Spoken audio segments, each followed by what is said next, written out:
Thank you so much, Atul, for joining us on a podcast at Dawdle. Thank you for taking out time in this early morning and joining us to share your insights on various industry challenges and innovations that's going on in the industry. But before we start, we would love it if you could take us to your journey so far and give our audience a bit of context about your experiences. Well, as the movie phrase goes, that I'll start later. First of all, thanks for being ready and patient enough to survive me by inviting me over. If I would say the time I started my journey, I graduated from engineering in 2001. So that's the reason I've made a point not to shave today. People should know they're looking at a guy who is experienced not on papers alone, but biologically too. So from my college, I got a campus opportunity and I had the honor of being the software driven testing and stress analysis designing engineer using AutoCAD 2000. I say it with the fingers crossed. I know every time we used to start that system, we used to imagine, God, at least ek run pura ho jaye, and we are lucky. So I started off with the opportunity to do stress analysis and contour designing with the aerodynamics specification of India's first official SUV. That was launched in India 2 years later. Its pilot run was done in Western African countries like Ghana, Tanzania. So that was a good opportunity. That is where I picked up my interest with IT thanks to Which was Apache. that SUV, sir? Sorry to interrupt. Which was that first SUV? Well, you have most of the accidents happening now. Thar. Oh, So but I'm going to the predecessor of that. That was Mahindra Scorpio back then. So I'm a mechanical engineer by trade. So that was a natural choice for me, either power generation or automobiles. So I chose automobiles because I was heavily into designing and all that. So eventually it happened. I reached there. But once I was there, I realized being good at your job doesn't make you proactive and visible. There's so many other parameters. For example, your intranet and LAN for that matter. Unless you upload the things timely, your team leader, your bosses won't review it, and gone is the chance. So I had some altercation, misunderstanding with IT teams, and that's when somebody taunted in a meeting, a monthly huddle, that when I raised the complaint, and I was a new guy, mind you, so all the more outgoing. So I said, we're having lots of problems with IT. We are unable to upload the things in time, even if we break it down into small chunks, XYZ. Then one of the guys from IT said, dude, what is the trade? I said, I'm a mechanical engineer. He said, yeah, ये हथौड़ा नहीं है. You have to learn the difference between cross and straight cables first. It's much more complex than that. As usual, being a North Indian, baat chup gayi. So I took it up and I thanked that guy. Years later, I met him and I thanked him. But that time, I reached out to my seniors, couple of them, and I said, I don't know what to do. How should I come out of this? I want to learn. They said, okay, go ahead. We'll connect you with somebody who is into a similar domain. So I got connected to a couple of super seniors from college who were working in the similar vicinity. And they told me, and I went ahead with my first official book I bought with my own money, not my dad's money for that matter. That was BPB publication, Todd Lamley's written CCNA. That's the first book I picked up. And believe me, Rishikesh, since then, there's been no looking back. Within 6 months, I became IT lead at the same location. I changed my profile, and thanks to generosity of my then managers and even the welcoming IT manager, they said, you are ready. You are a bachelor. You don't drink. You're not alcoholic. Rather, you're a workaholic. In spite of being in Maharashtra, that's a merit. So take it up, slog as much as you want. And that gave me a spectrum, wider canvas. So that's how my cybersecurity and technology risk journey started over 2 decades ago. Digital transformation that we are accustomed to right now was not there. It was just trying to shape the business operation. And luckily, I had the opportunity to work even overseas mostly. A large part of my career has been spent overseas, all in airports or at the client sites. So best part was I had done my engineering MBA, MS, the typical middle class guys approach in India. And then I had this opportunity. One of my senior executive came calling. That time I was working with one of the robotic process automation giants out of San Jose, California. He called me up. He got hold of my number somewhere and called me and said, Pandit, what are you doing? He's an Indian although, but born and brought up in Europe. He said, so I've joined this company. I've been working here. I'm in USA. I down to India. I said, so what for? He said, I've started off a company. I've got lots of projects and I need you. I said, great, but I can't come. I have my agreements and everything in place. He said, okay, we'll work it out. And that company gave me the exposure. You won't believe, my first interview was, I was called over at one of the premier telecom players office in Southeast Asia. He told me, reach that country, that capital, somebody will connect with you. You'll get your hotel specification, get in there, reach the client side, I'll meet you there. Once I reached there, he told me, and this is your qualification round. There's no other interview. Get in and let's talk.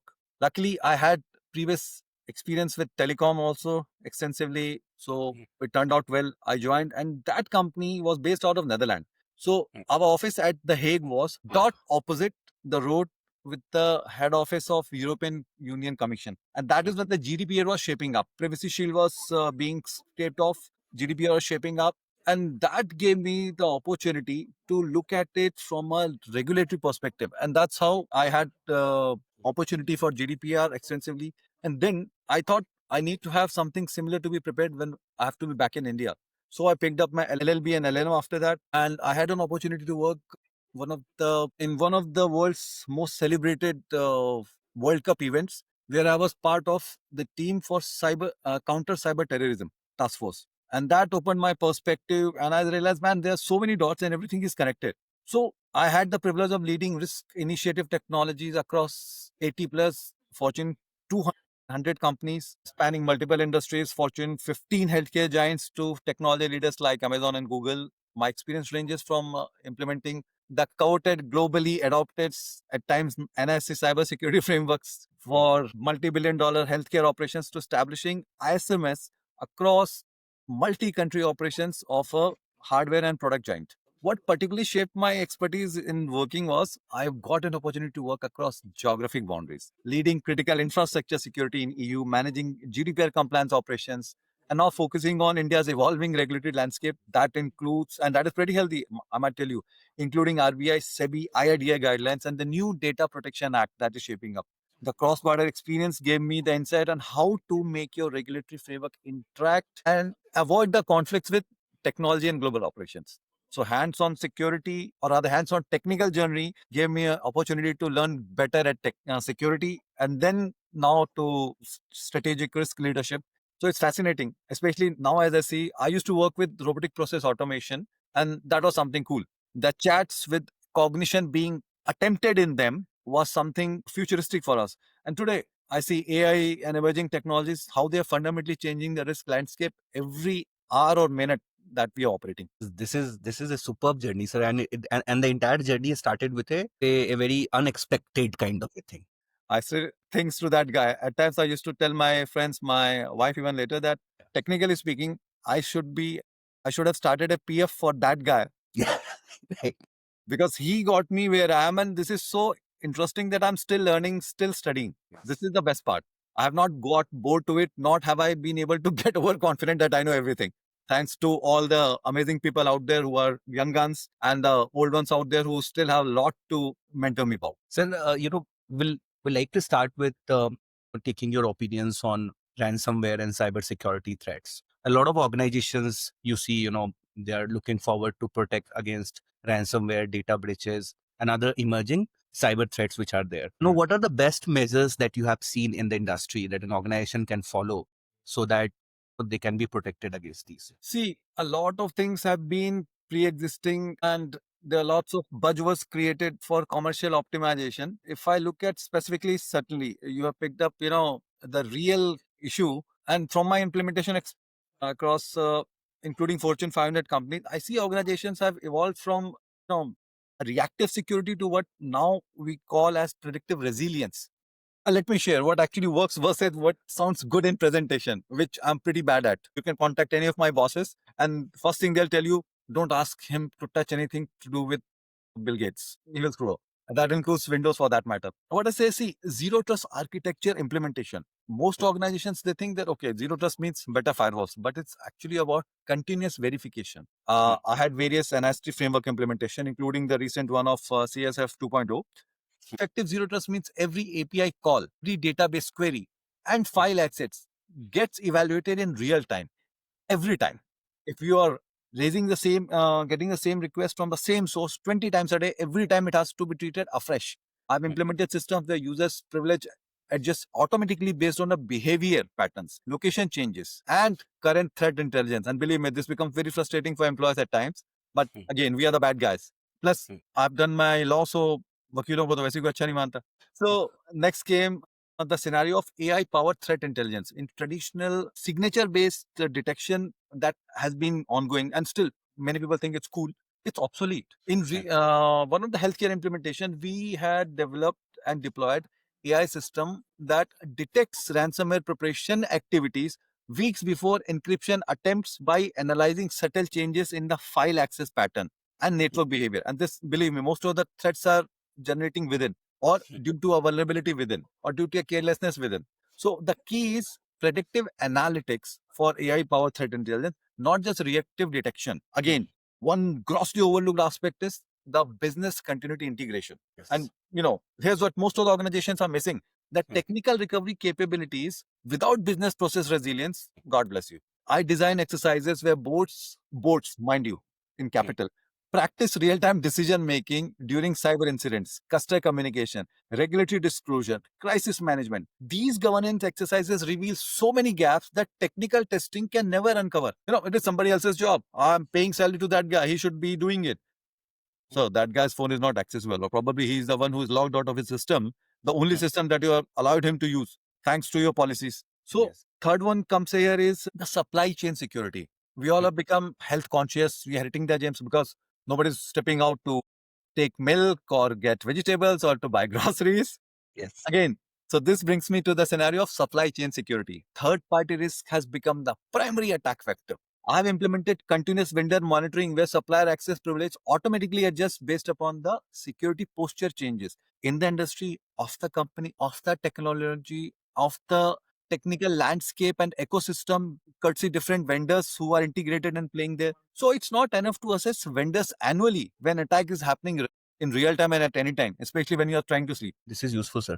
And then we'd like to also touch upon the regulatory compliance piece because that's very close to your heart. I know that. I love that. I love that. And you have observed the regulations changing in India, sir, like with all these RBI, SEBI, IRDA, GDPR and all, with the India's new DPDDA Act also coming into effect.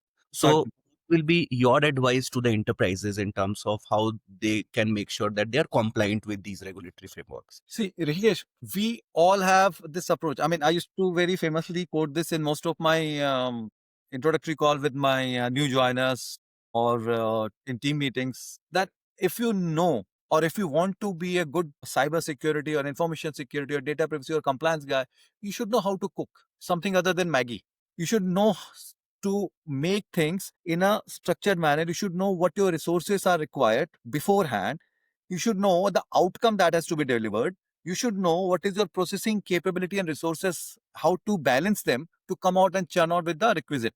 So having have worked with these regulatory frameworks, you can say for the last 4 to 5 years, when they have really evolved, I've seen organizations struggle with what I call the regulatory fragmentation. They work in silos where compliance with one framework creates violation with another. That has been notoriously a fact for government departments. But as an organization, we can't survive with having silos of different technical fragmentations in regulatory aspects. In that implementation, RBI's approach has become very sophisticated, especially around data localization and incident reporting. Organizations are struggling most with the 6-hour incident report timeline. It sounds reasonable until you're trying to assess the impact, determine the root cause, and notify the regulators while managing an active incident.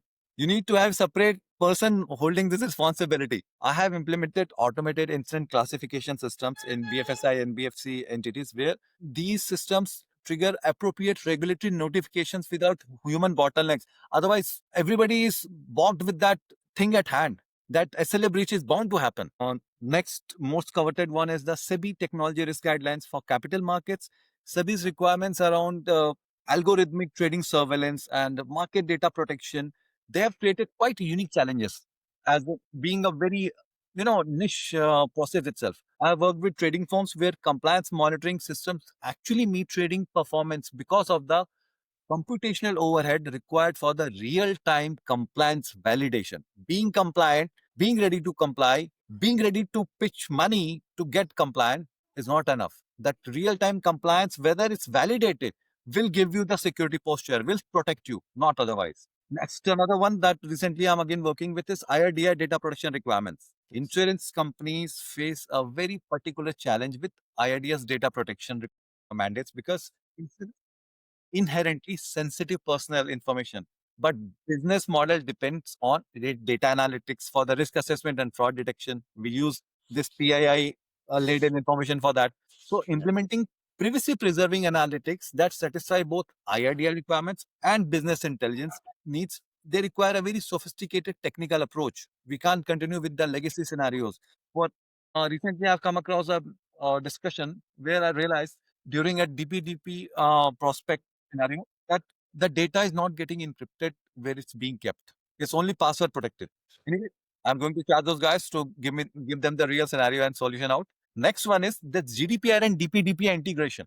Here's where it gets really complex. Global organizations must satisfy both GDPR for European countries and now India's new Data Protection Act for Indian operations, which has taken it a notch higher. But these frameworks have, subtle conflicts in implementation. Data portability requirements, consent mechanism, and cross-border transfer restrictions don't align equivocally or perfectly. There is a variance there.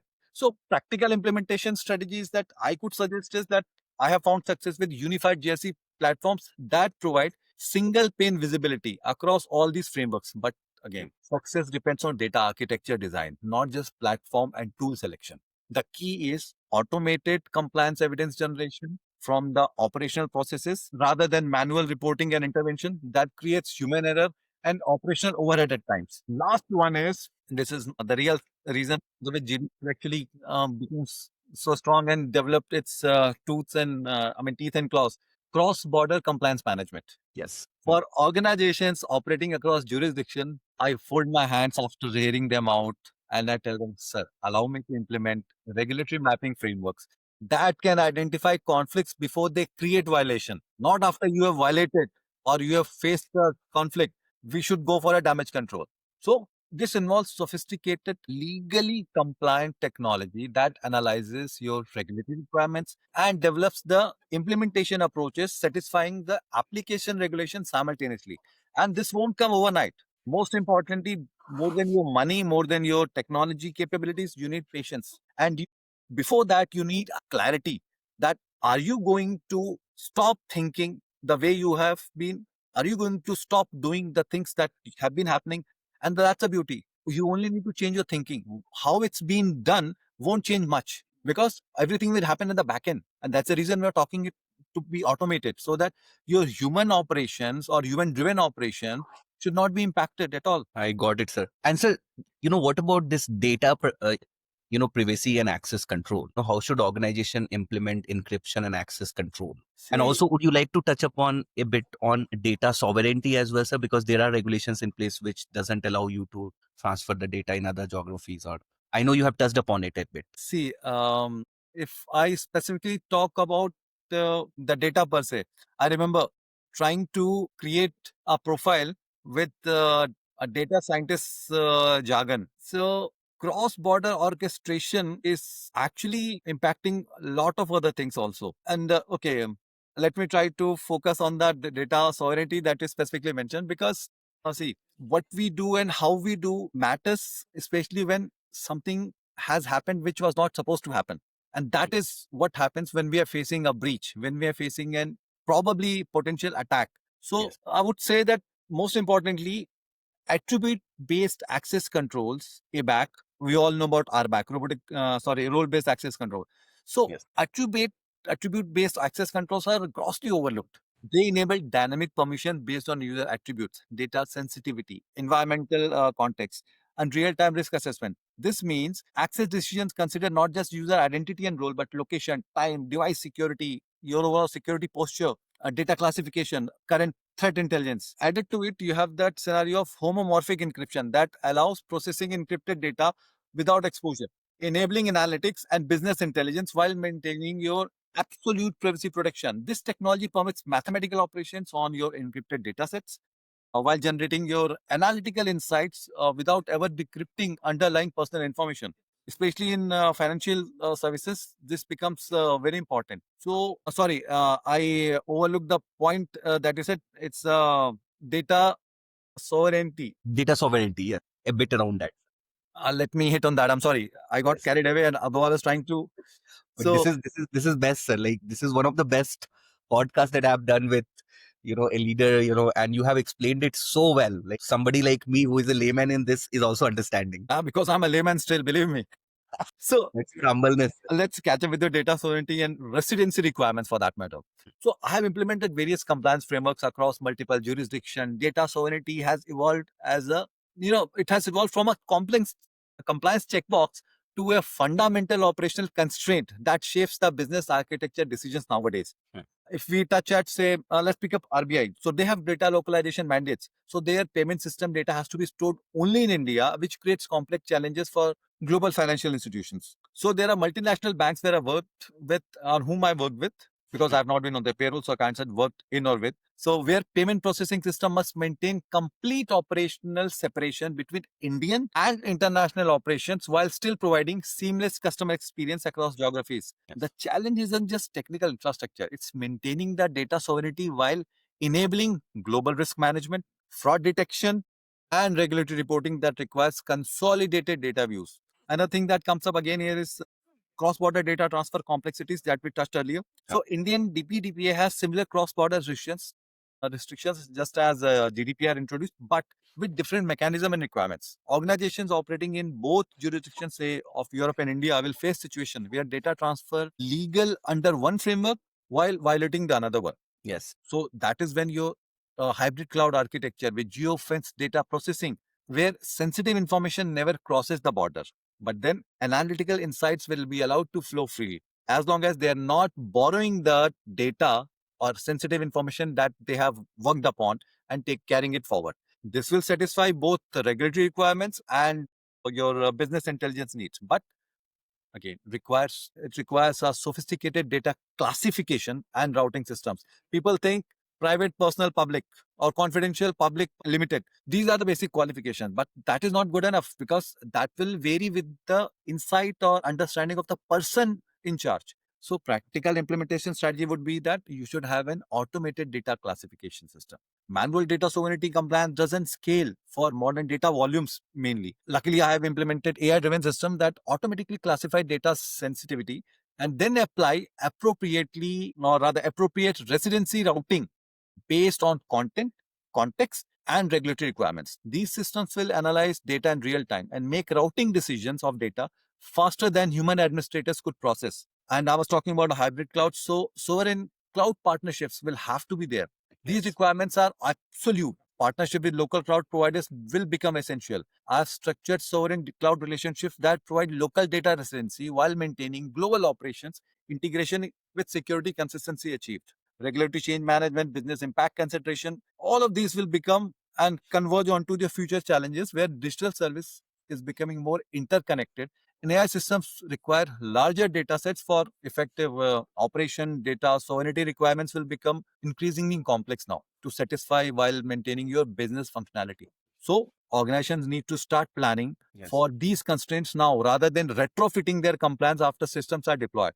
So this integration will flow naturally within the regulatory compliance section, leveraging your cross-border data classification and the movement as well as the practical implementation while maintaining the traditional approach to privacy and data protection. Sir, how difficult is it to implement all these things in a legacy system or, some organization which has very old system in place and they want to revamp it? That's a good question. And again, this is what I, as a consultant advisor, face as one of the most basic constraint to whichever client I'm going. Even though they may have very good or up to date tool set or ecosystem, but legacy issues are, I don't know, probably I'm going to come in a different manner for this. Obviously, it is going to be difficult if you are doing it for the first time. So let me add the legacy infrastructure reality to the data sovereignty discussion now. This is where the theory meets brutal implementation challenges, as you rightly pointed out. So the reality of legacy system constraints are pretty practical. Here's where data sovereignty gets extremely complex. Multinational organizations must navigate complex legal and regulatory challenge while they are adopting cross-border cloud services. But most have decades-old systems that weren't designed for geographic data boundaries. Yes. Core banking system are having the real nightmares. I've worked with many major Indian banks also running core systems on mainframes from the 1990s, where customers' data, transaction history, and regulatory reporting are deeply integrated across modules. So when RBI mandated data localization, you can't just move the database. These systems have hard-coded assumptions about unified data access that will break when you introduce geographic boundaries. The practical reality is that separating payment data, for example, for RBI compliances while maintaining your integrated customer relationship management, risk assessment, and regulatory reporting often requires a complete approach to rewrite your core business logic. We are talking about, say, on an average 18 to 24 months project costing tens of millions of dollars, during which the bank must maintain 24/7 operations without any service disruption. And now it's your WhatsApp, Instagram, and Twitter, or rather X in place. The customers are able to showcase and harmonize their frustration if any service disruption happens, and that's a reputational risk. Then we go to our traditional backbone of most of the countries, that is the manufacturing.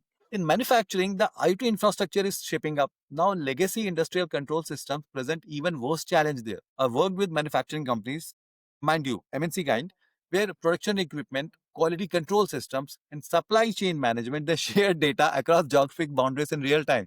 Then data sovereignty requirements mandate that production data stays within specific countries where production is actually happening. It breaks predictive maintenance algorithms and global equality or quality controls. The supply chain optimization that depends on the consolidated data sets. So imagine everywhere, everything has to be, frequency of occurrence has to increase. The global quality control, supply chain optimization, we're working on integrated data set. Now they each one will have a geographic boundary under which it only can operate. So it will has to have a specific unique data set pertaining to that geography. So these systems often run on control proprietary protocol which embed the cryptography that cannot be updated without replacing entire production line.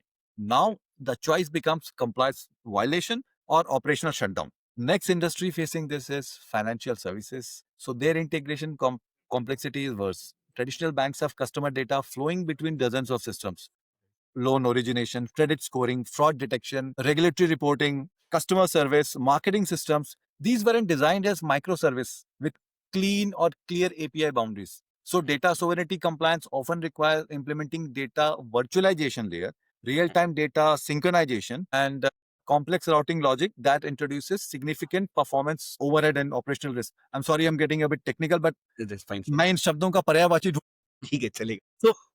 so, and in a nutshell, I'll tell you what are the practical workarounds I had to implement. Because then again, client will say, this is my budget and this is my problem. Work on it.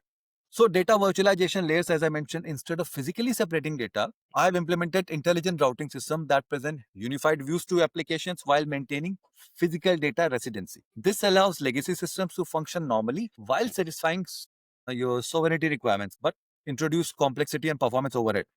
So you have to deal with that. And another trade would be hybrid architecture approaches for organizations that cannot replace their core systems immediately. I suggested, and fortunately, they allowed me to design hybrid architecture where new workloads follow sovereignty requirements while legacy systems get gradual migration pathways that oftenly treads down to a couple of years or so. So this requires a sophisticated data synchronization, and business logic coordination between old and new systems with their respective data sets. Then your regulatory risk versus operational risk trade-off is not that easy. Sometimes the operational risk of a modifying legacy system exceeds the regulatory compliance risk in terms of volume and the inherent threat of data loss it brings. So I had luckily the opportunity to help organizations who were flexible enough to develop a risk-based approach where they implement this data sovereignty compliance for the most critical data categories. Again, we are going back to the essential data classification I talked about. Unless you have data classification properly done, you cannot realize which is really critical data category in real time. While developing longer-term migration strategies for integrated legacy systems, this becomes very crucial. Hidden costs are obviously there. So what organizations fail to look at is that your data sovereignty compliance with legacy system often requires maintaining duplicate infrastructure. parallel processing systems, and complex synchronization mechanisms. So, Yes. I mean, I personally have seen compliance projects that double the operational overhead and reduce system performance by almost 35 to 5% while increasing the complexity exponentially. The vendor selling data sovereignty solutions rarely address legacy integration complexity. I'm Right. being honest here. I use many of them and I'm not happy. But then Absolutely. my options are limited. That they are demonstrating modern cloud native application that cleanly separate data by geography, but that is not how the reality of most of the enterprises are. So Yes. time then investment reality is the last and the final nail in the coffin for organizations here. For organization with the significant legacy infrastructure, meaningful data sovereignty compliance is typically hold your breath, 2 to 4.5 or 5 years of transformation program, not a technology implementation project with 6 months guidelines and deadlines. It Yes. requires your business process redesign, your system architecture evolution, and most of the times also mandates the fundamental changes to operating model that most executives don't anticipate, are not comfortable with, although they commit to compliance timelines. So you have to be realistic, and that's the reason when something comes up, the impacted regulated entities, they rush to the respective regulatory authorities and say, hey, we need more time. Because these are the organizations who are already anticipating and working on the requirements once that bubble has started to build. I remember 24th of June or May, I forgot.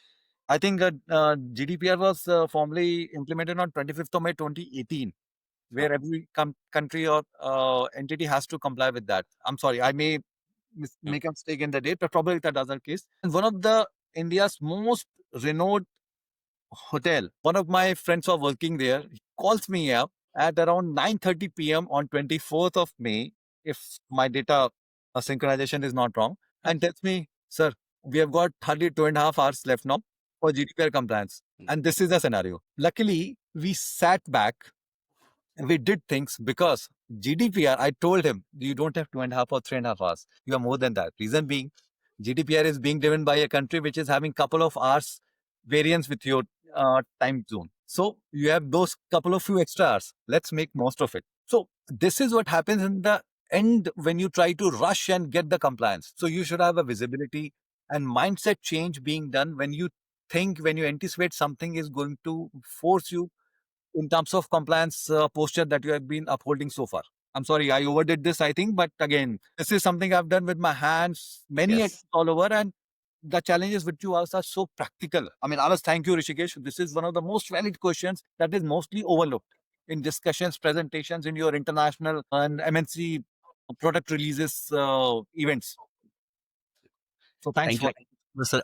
And the best part is that the context that this podcast will give to a lot of industry leaders will be enormous. Like in terms of, and sir, I was coming to this question only. I think you have answered that in a way. Is that there are a lot of tools and products and solutions coming out in the market, trying to plug and play with the things. With very less understanding of what are the needs. Like how do you think these products are more of a buzzword? How can they be more effective? How can there be more meaningful innovations coming out from a startup space specifically? actually, you have answered it in a way. The startups nowadays, they are taking up one niche problem, they're working on that and addressing it.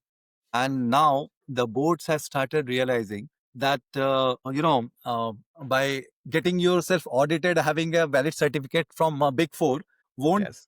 sail through. Sir, Big Four also, I want to just add, I will not take any names, but do you also think that these all, Gyan wala consulting, Gyan wala means that, superficial consulting will We take it and a specific, specialization consulting will come into picture a lot. see, I'll touch that because this is my favorite topic. Yeah.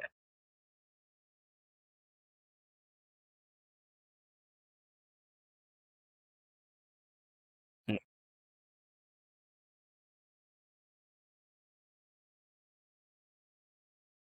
mm. Ah, right. Work beautifully in controlled environments, but fall apart when confronted with legacy infrastructure, budget constraints, and operational reality. Again, I like to make a very below the belt kind of phrase here. There's a movie, Golmaal, I don't know which one, which edition. In that, Yes. one of the specific characters, he says that he's talked to by some that female, and he says, So this is the scenario when in the product and tool selection, I forgot that. This one is that guy, Puppy Boy, another one is this guy. I forgot him. I'm forgetting his name. But amazing. I mean, and his expression, believe me, I used to, rather I still at times do, when I see those members who are not supposed to be decision maker, courtesy their background, but only courtesy the chair they are sitting upon, without any context, and they say this. It's really impressive dashboard.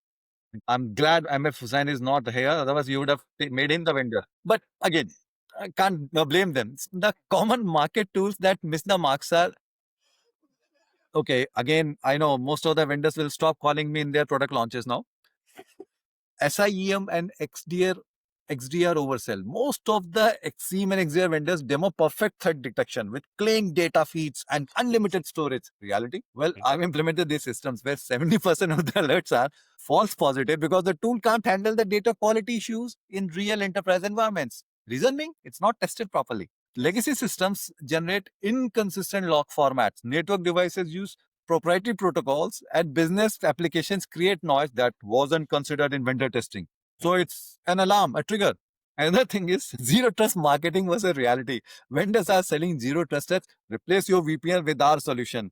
Cool. But real zero trust requires identity fabric architecture, then device trust verification, then comes your application level security and data classification, none of which will work with legacy systems without massive integration projects. And you're not asking me to do that. You're just telling me the tool. I have seen organizations spend millions on zero trust tools that only cover 30% of their actual infrastructure eventually. Another, beautiful scenario is AI security tools without context. The market is flooded with AI powered security tools that require perfect data pipelines and clean training data sets. But most enterprises have inconsistent data quality, fragmented security tool stacks, and add to it the legacy systems that don't generate the structured data that these tools need, or rather, these AI tools need to function effectively. Whose fault is this? It's mutual, I guess. So, and again, you talked about innovation being driven by startups very nicely and succinctly put across. Rishikesh, congrats for that. Reason being, we are seeing the startups or smaller companies start with the operational reality assessments before evaluating any security tool. I personally approach with the comprehensive infrastructure audits that identify the legacy system constraints, the data quality issues, the integration requirements, operational limitations. Tools that cannot work within these constraints aren't innovative. They're expensive science projects. That's it. Yes. Focus on integration and first solution spatially. So this is where the innovation's real impact lies. Meaningful innovations are prioritizing the seamless integration with existing investments rather than requiring complete technology stack overhaul. There's a significant difference between a CEO and a CISO's confidence in their ability to comply with regulations. Or the biggest gaps involving compliance with AI, resilience, and critical infrastructure requirements, data sovereignty. The solutions that enhance existing capabilities while addressing these compliances are providing the real value.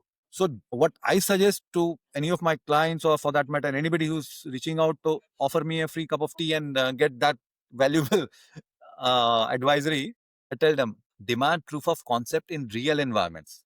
So I myself have vendors mandated to demonstrate their solutions using actual customer data, obviously within control environment, and legacy system integration. The real world constraints have to be there rather than the sanitized lab environments where these tools have been tested and launched for you. Vendors who refuse this testing, man, they aren't ready for enterprise deployment. They're still, scaling it up and trying to make it to production. Measurable business outcomes are grossly overlooked. Instead of evaluating technical features, I personally focus on the measurable business outcomes because that's what my board is eventually going to ask for.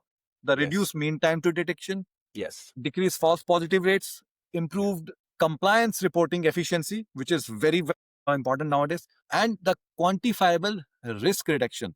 Innovation should solve these business problems rather than creating a technical complexity. And it's not alone their problem.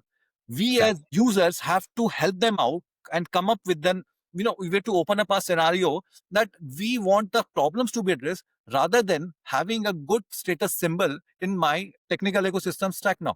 So practical innovation indicators one should look for. I've done that. And thanks to my gray hairs, you can believe me. Legacy system compatibility. Does the solution enhance your existing security investment without requiring replacement?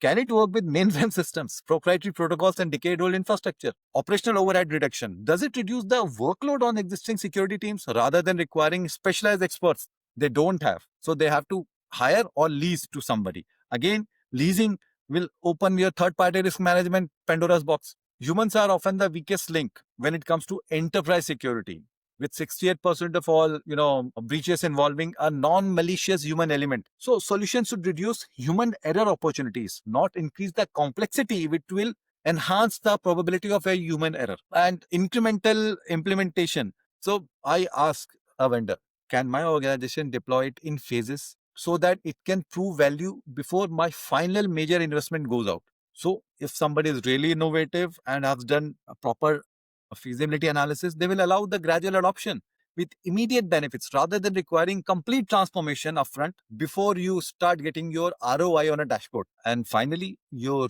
regulatory compliances, they have made it, water's really hot for vendors now. So these vendors, they need to have that compliance ready. I recently was having a call, I think hardly 8 or 10 weeks, 10 days back with one of the Europe player who have started to reach out in Southeast Asia and Middle East markets. Yes. And I told them, your production line, your portfolio, your functionalities, everything is impeccable. Yes. But what regulatory or what all regulatory compliances will you help with? Yes. They didn't have answer. I told them, don't reach out to any clients before you have this list geographically segregated. Yes. Work on that, and then only anybody will invest in you. Right. So these vendors should. I told them. I mean, I had this discussion, so this is on the tip of my tongue, that you should have a hybrid. Yes. I know.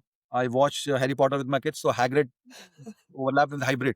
Yes. So hybrid architecture solutions Yes. that will seamlessly bridge the legacy and modern systems. You should have a context-aware security platform instead of generic threat detection. So industry-specific context, the operation, regulatory requirement, and business processes to be stapled together. So, banking fraud detection should work differently than my healthcare privacy protection. And I had this challenge with one of the vendors who pitched for a HIPAA solution, and he has been working a legacy BFSI solution so far. Then another thing that vendors should work upon is compliance integrated security tools. Yes. They should also work upon the bridging the gap between the skills of solutions. So if they are coming to a client, operational client, they don't know what ecosystem or stack they have. They should ask, what is that you have in place? And then should, as a vendor, tell you how and based on what confidence my system is going to get integrated, how it's not going to create conflicts, how it's not going to give you false positives because I can't understand the transaction, or my requirement and logic of getting the data set is different from what you already have in place. So these are not IP secrets that one should hold back. This is what should become the part of your business discussion.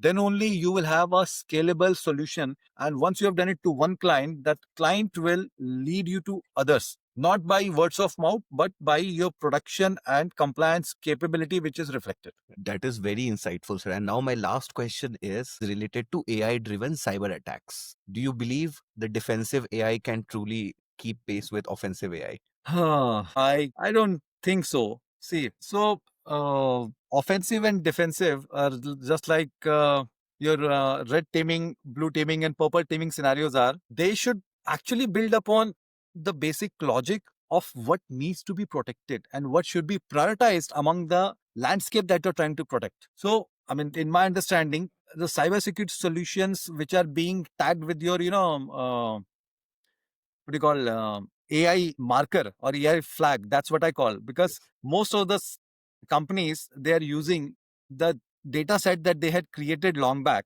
the OWASP's latest top 10 that they Google and get, or their teams do. And then they are working on that to be made as a baseline of protection that they are offering to a company which is working across 10 different countries with open-ended boundary in terms of risks. So let's look at for the risk. Then I will come back to address that whether it's capable or not. Quantum computing cryptographic obsolescence. This is representing the most significant unaddressed cyber risk currently, because this will fundamentally invalidate existing security assumptions, while most organizations will be completely unprepared for this transition. Current encryption vulnerabilities are affecting every digital system in existence today.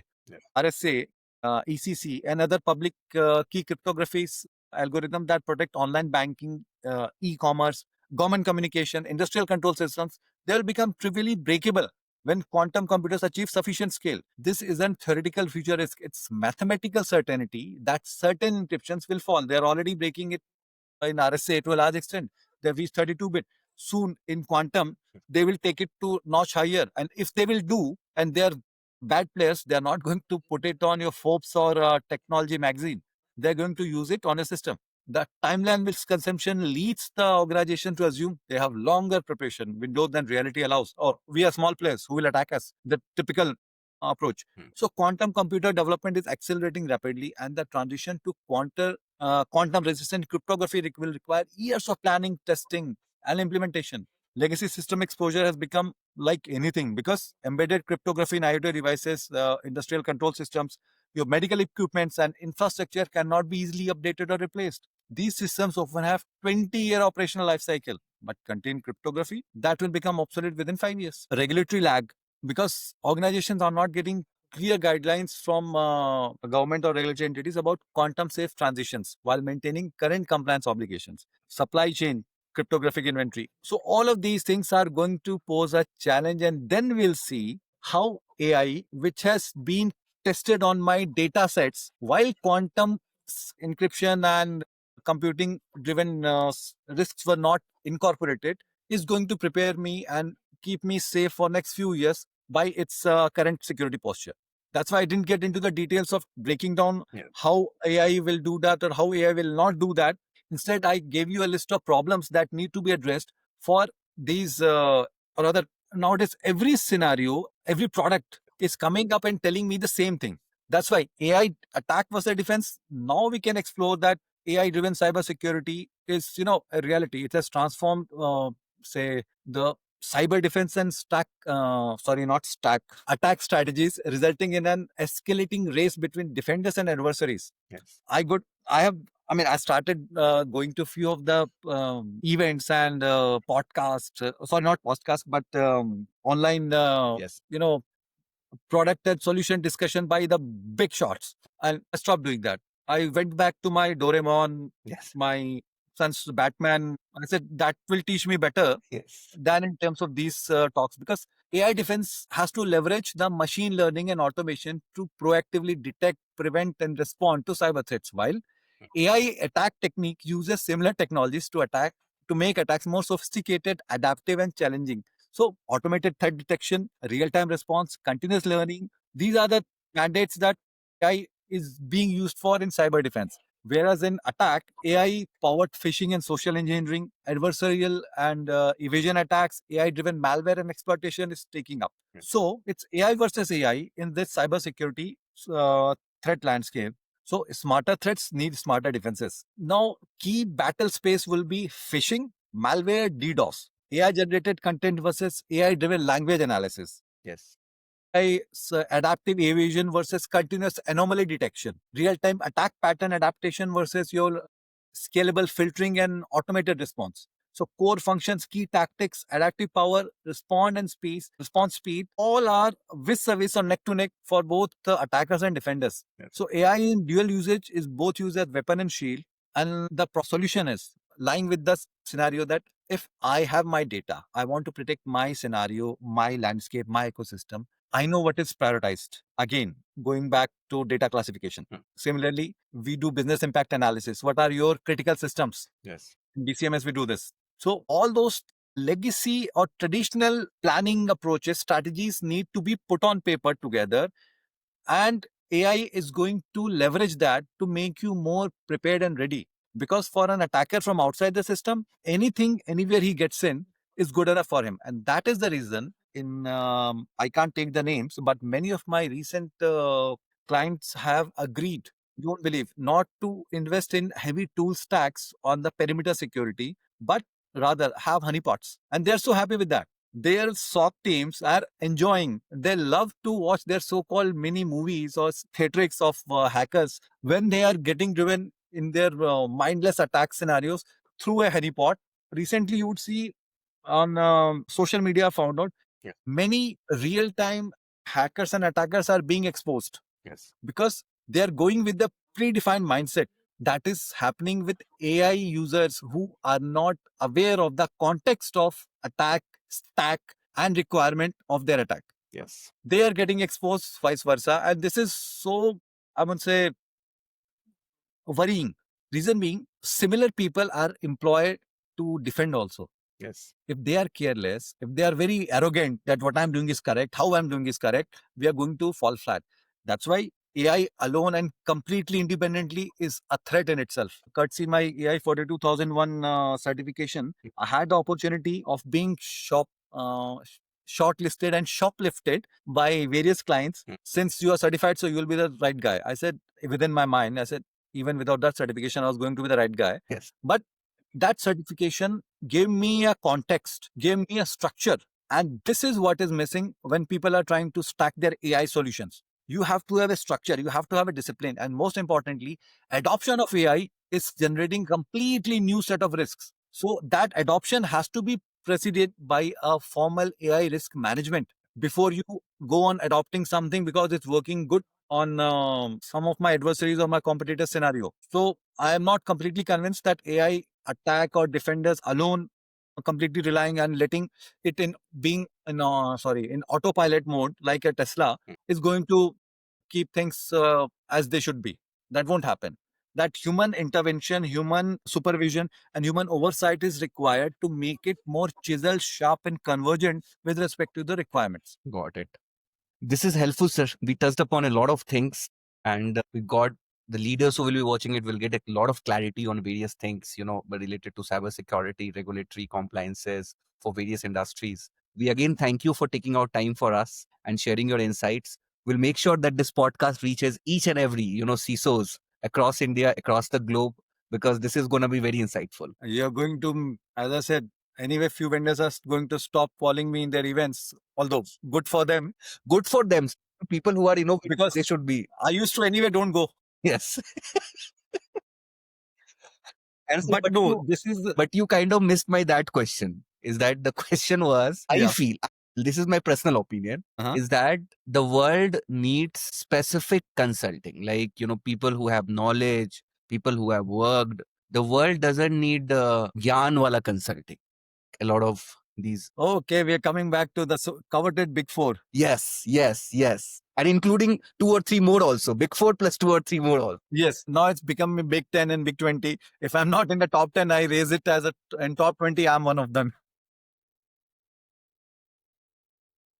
So, okay, then I have to think before I speak here. Many of my very good friends, many of my ex juniors, they're working here.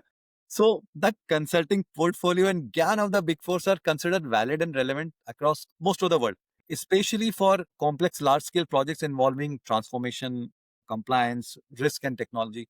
However, their models and advice often receive criticism for being overly generic, repetitive, slow, or excessively focused on billing rather than practical outcomes. Yes. What a world needs from consulting is very clear.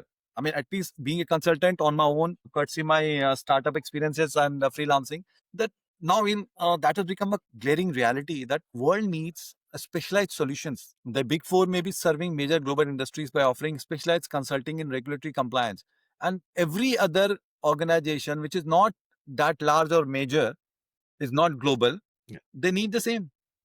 We have to solve a problem. Yes. We have to have that strength of implementation. Unlike pure strategy firms, we have to use proper industry-wide accepted and trusted methodologies to specific sectors. I mean, I can't repeat or scale what I've done used in finance for healthcare and government. So adaptation and validity of the frameworks and gyan, as we say, knowledge are validated by staying relevant Yes. for emerging client needs such as AI, sustainability, cyber risk.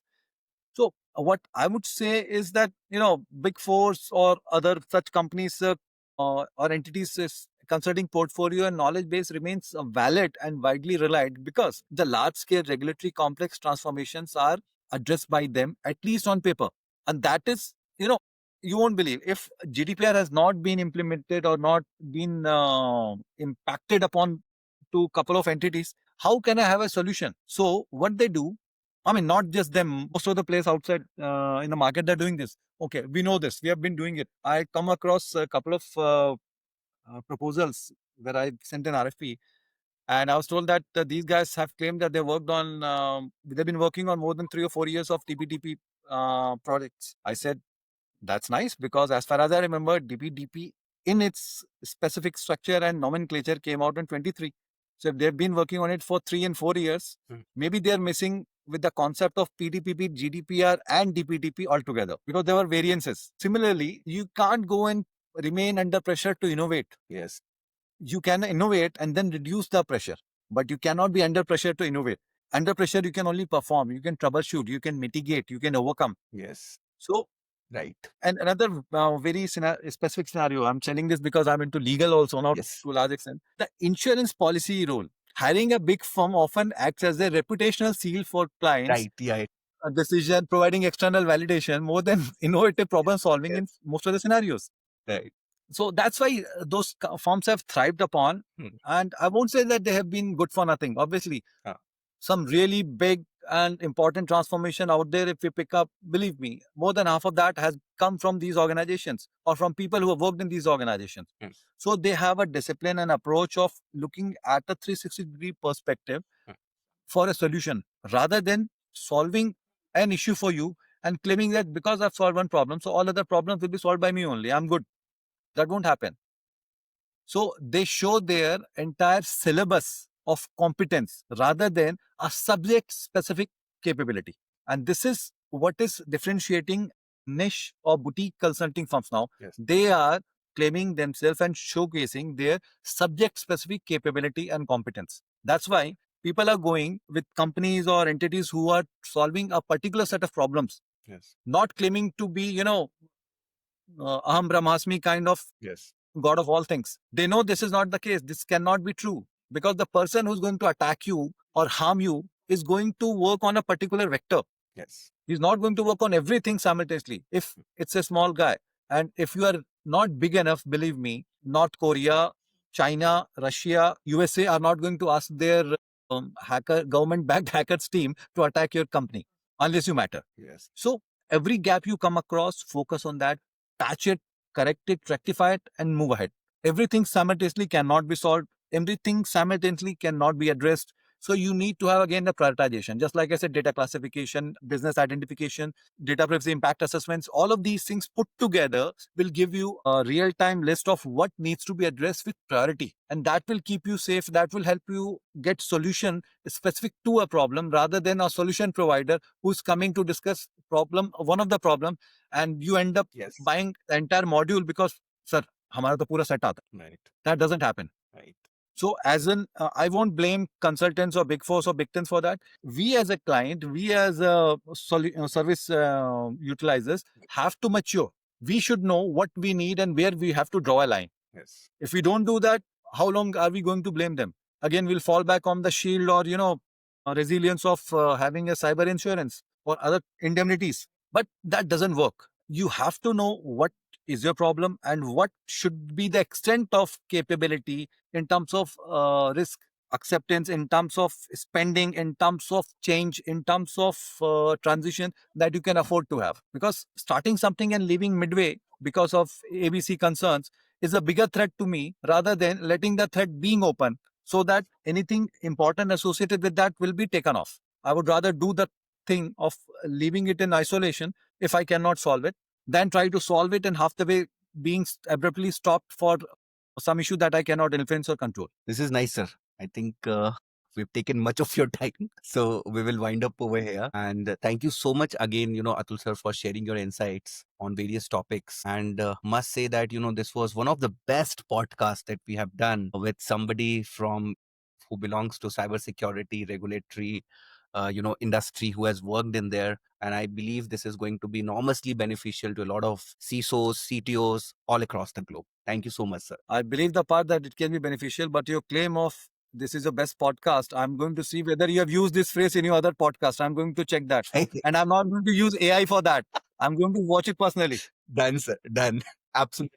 Rishikesh, seriously. Rather, my actually for this session, the main kudos should be extended to you. Reason being, you brought up the questions and you connected them, conceived them in such an open-ended manner that jumping from A to B was easy. And I really appreciate the fact that you remembered that big four wala question, which you started in the opening and you kept it open till the end. And I was forced to confront that.